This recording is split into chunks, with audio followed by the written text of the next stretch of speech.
Hey guys, I'm Johan and this is Woodshop Junkies. So today I'm going to get started with making the most of my new small shop. But before I do, I want to send a shout out and a massive thank you to Johan van der Westhuizen for getting in contact with me and offering to make this awesome sign for my shop of my logo. All I need to do still is paint the wall. Now I will also add a link of Johan's Instagram in the description of this video if you guys want to check it out.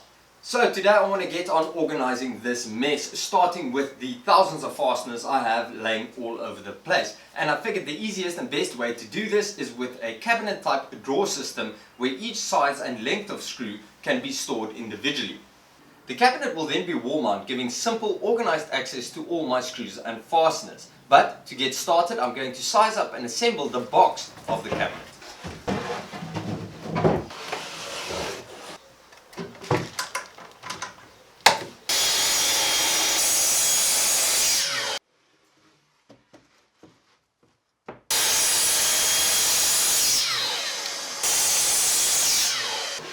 Okay, so these are the 4 planks that I'm going to assemble to form the box of the cabinet, and inside this rectangle I'm going to install vertical dividers. In between these vertical dividers I will have slots into which all my little drawers are going to fit.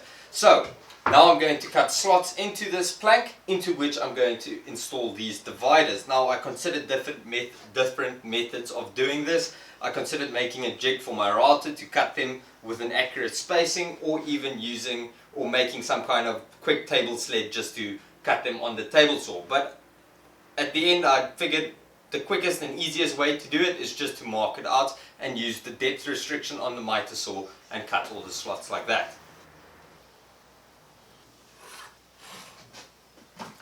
Okay, now I've got marked where I'm going to make all the cutouts for the dividers, and to ensure that the cutout at the bottom and the cutout at the top are in line when the case is assembled, I'm going to cut both planks simultaneously.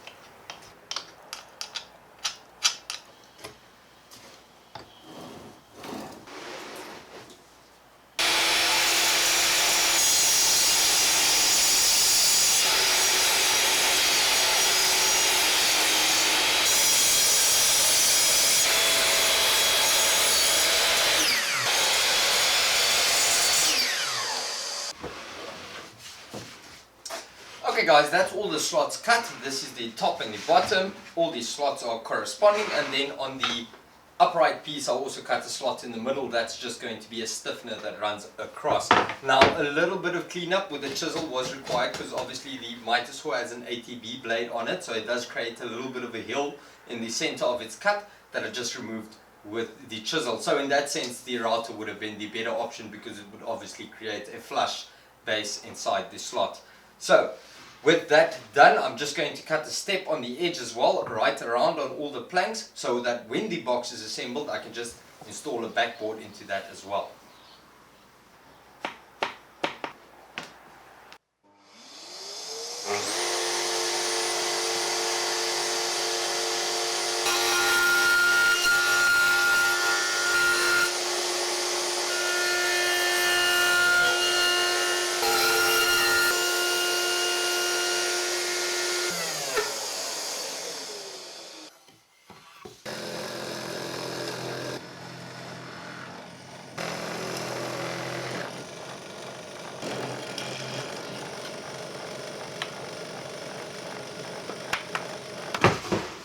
Okay, so that's all the components for the box pretty much prepped. I'm going to be assembling it with screws. That's why I drilled these holes here, and I also made the oversized hole so I can add a dowel on top of the screw, saw it off and sand it flush just to close up the screw.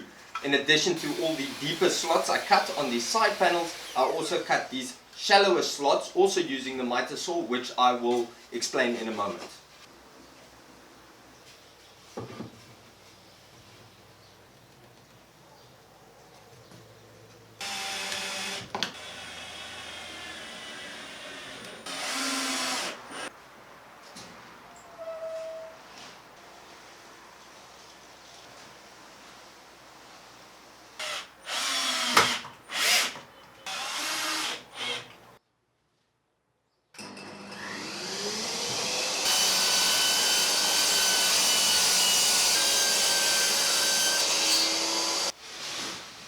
Okay guys, so that's the backboard cut and the box assembled with the slots into which I'm going to install the dividers, and a step cut around the back into which I'm going to install the backboard.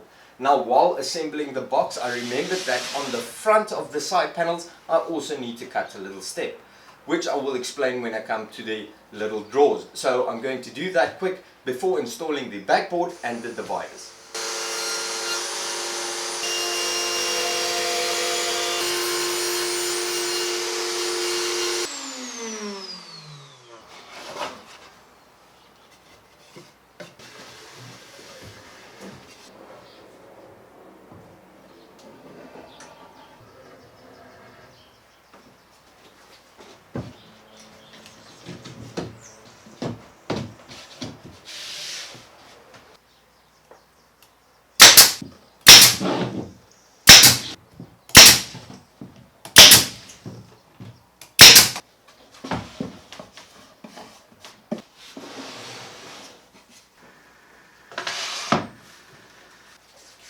Okay, so this is pretty much what the dividers are going to look like. I cut them out of a piece of 9mm plywood using the table saw, and then following the same procedure as I did with the sides of the box, I cut these slots in using the miter saw.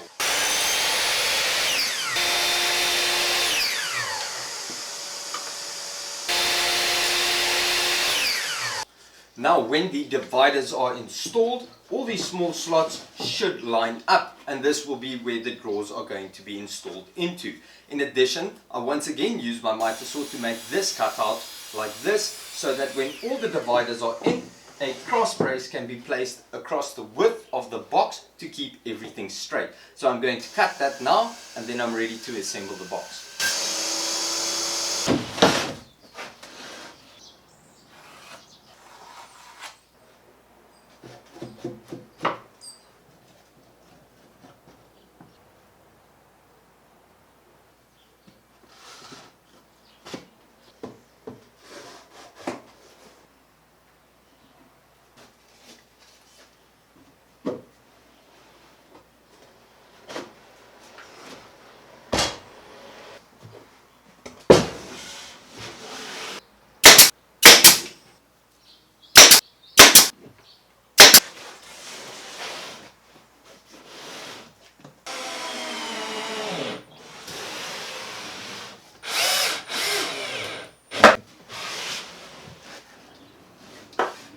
Okay guys, so this is the box pretty much assembled. Now into each one of these slots, as I mentioned, a bin or drawer will fit into. Now I did briefly consider buying plastic bins, store-bought bins, and adding them or designing the case around that, but I decided against it because I want to add a French cleat handle to each one of the bins, so that as I expand my shop I can add French cleats wherever I possibly can, and that means that I can take the bin out and hook it close to where I'm working and have the screws or whatever is in the bins close by. So the next step is making all the bins.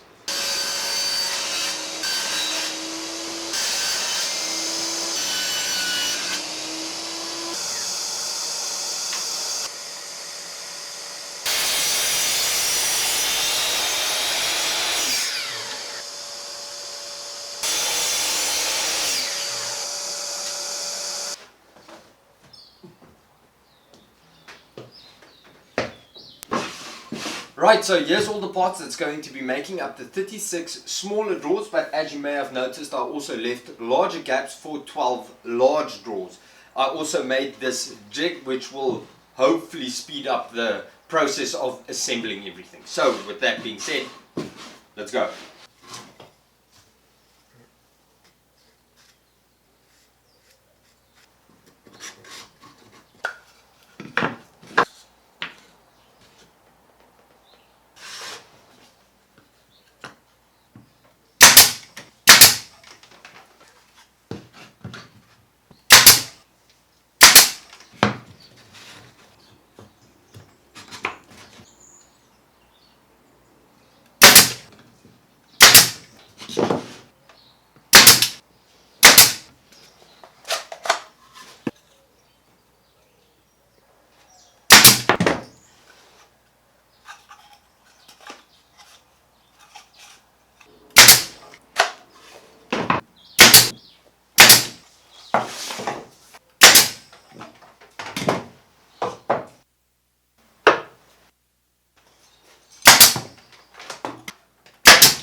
And that's pretty much it, guys. All that's left now is to add the French cleat handles so that I can take the boxes out, obviously, because at the moment it's a bit tricky, and then just fill up these holes with dowels, and the project's pretty much finished.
And that's it for this project. As you can see, now that the recess that was cut earlier in the video was to allow this part of each drawer to close the seam between the drawers and the partitions. And beyond that, the project is not particularly beautiful, but it doesn't need to be beautiful, it needs to be functional. Functionality that's going to be increased by the French cleat handles, because now I can mount these rails all over my shop, and when I need something in a specific drawer, I can put it on the rail close to where I'm working. This will obviously be mounted against the wall. When I'm finished, I can just put it back in its place and it is stored and organized once again.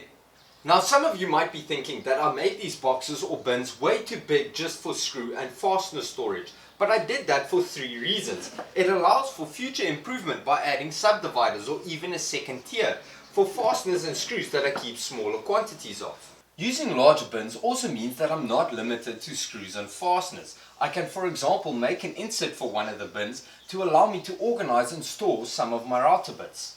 And finally, this case was designed to form part of a larger project which I will be building and posting in the very near future, where its size is necessary to accommodate a secondary function. So if you have not subscribed yet and you would like to see that, you should do that now. And with that said, as always, thank you so much for watching. Till next time, cheers!